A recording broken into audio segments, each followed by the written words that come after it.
Hello दोस्तों, स्वागत है आप सभी का एक और नई वीडियो में। आज के इस वीडियो में हम लोग कुछ अलग इंप्लीमेंट करने वाले हैं अपने गेम के अंदर। दरअसल आप लोगों ने और गेम्स में देखा होगा, कोई भी प्लेयर होता है उसके पास एक सेकेंडरी गन का ऑप्शन भी होता है। तो हम अपने गेम में वो इंप्लीमेंट करने जा रहे हैं एंड उसका ये पहला पार्ट होने वाला है। अभी तक का प्रोजेक्ट का लिंक आप लोगों को डिस्क्रिप्शन में मिल जाएगा, वहाँ से आप लोग जाके इसे चेकआउट कर सकते हो। सेकेंडरी गन की तरफ बढ़ने से पहले मैं चाहता हूँ कि अपन अपने गेम के अंदर माउस के कर्सर को टॉगल कराने का ऑप्शन भी रख दें।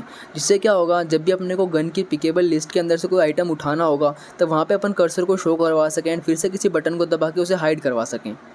ये चीज़ इंप्लीमेंट करने के लिए मैंने ऑटो लोड में थोड़ा सा कोड लिखा है एंड यहाँ पे एक फ्लैग बनाया है एंड देन मैंने एक नया इनपुट बनाया है जिससे कि अपन कर्सर को टॉगल करवा सकेंगे। एंड फिर फिजिक्स प्रोसेस के अंदर ना मैं उसी इनपुट की कंडीशन लगा के फिर क्या कर रहा हूँ, ये जो फ्लैग हमने बनाया है इसको चेंज करवा दे रहा हूँ। मुझे नहीं लगता इस कोड में कुछ ऐसा हो जो आप लोग को समझ में ना आ रहा हो।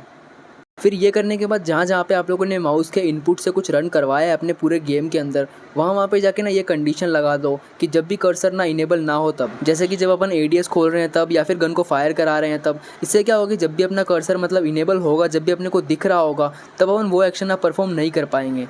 और ये सही भी रहेगा। फॉर एग्जांपल, जब भी अपन अपनी लिस्ट के अंदर से किसी भी एक गन को उठा रहे होंगे, तब जब भी अपन लेफ्ट माउस बटन को प्रेस करेंगे तब पता चल रहा है कि फायर भी हो रहा है गन का। तो हम वो चीज़ रोकना चाहते हैं, इसीलिए यहाँ पे फ्लैग लगा रहा हूँ।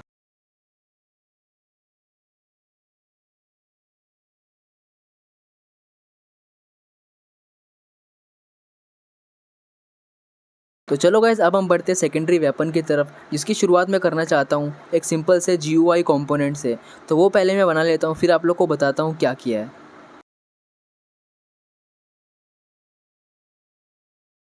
यहाँ पे प्लेयर वाली सीन के अंदर मैंने एक नया एच बॉक्स कंटेनर ऐड किया है जिसका नाम आप लोग यहाँ पे वेपन देख सकते हो। एंड उसके अंदर फर्दर मैंने दो पैनल नोड ऐड किए हैं, एक लेफ्ट गन के लिए और एक राइट गन के लिए। क्योंकि हमारे पास हर गन की PNG इमेजेस नहीं है, इसलिए हम यहाँ पे सिर्फ गन का नाम ही रखने वाले हैं। इसके लिए मैंने फर्दर पैनल नोड्स के अंदर एक नया लेबल ऐड किया है। मेक श्योर आप लोग दोनों पैनल नोड्स की प्रॉपर्टीज़ में जाके यहाँ पे कंटेनर साइजिंग में हॉरिजॉन्टल को इनेबल कर दो, जिससे क्या होगा, दोनों बराबर विड्थ ले लेंगे अपने पूरे पेरेंट कंटेनर में।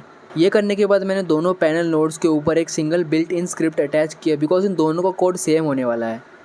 सबसे पहले तो मैंने इस स्क्रिप्ट को एक टूल स्क्रिप्ट बनाया ताकि हम लोग इसमें ट्रांसपेरेंसी का ऑप्शन भी डाल सकें। देन उसके बाद मैंने एक इनम और एक वेरिएबल क्रिएट किया स्टेट नाम से, जो कि इस बटन का स्टेट स्टोर करेगी। फॉर एग्जांपल, कोई एक बटन सिलेक्टेड है या फिर नहीं है। उसके बाद मैंने यहाँ पे GUI इनपुट वर्चुअल मेथड का यूज़ किया है, जिसमें कि मैं सबसे पहले टच को रिकॉग्नाइज करवा रहा हूँ। एंड अगर टच कर देते हैं अपन, फिर मैंने एक कंडीशन और लगाई है एंड देन उसके बाद इसके सिलेक्ट फंक्शन को कॉल कराता हूँ। मैंने यहाँ पे टेक्स्ट वाली कंडीशन इसलिए लगाई है क्योंकि जब भी अपने पास कोई गन होगी तब इस वाले बटन के अंदर गन का नाम होगा, और इसमें कुछ भी नहीं है, इसका मतलब है कि उसमें कोई भी गन नहीं है। और जब उसमें कोई भी गन ना हो तब हम चाहते हैं कि इस बटन को ना यूज़र सिलेक्ट ही ना कर पाए। देन मैंने प्रोसेस का यूज़ करते हुए वही ट्रांसपेरेंसी वाली लाइन लिखी है। फिर मैंने दो फंक्शंस यहाँ पे क्रिएट किए हैं, पहला है सिलेक्ट और दूसरा है अनसिलेक्ट। सिलेक्ट के अंदर हम क्या कर रहे हैं, जो करंट बटन है ना उसके चारों तरफ हम एक बॉर्डर दे रहे हैं। अब क्योंकि हमारे पास सिर्फ दो ही बटन्स होंगे, एक पहली गन का और एक दूसरी गन का, तो हम चाहते हैं कि जब भी प्लेयर किसी एक बटन के ऊपर क्लिक करे तब दूसरा बटन ना ऑटोमेटिकली अनसिलेक्ट हो जाए।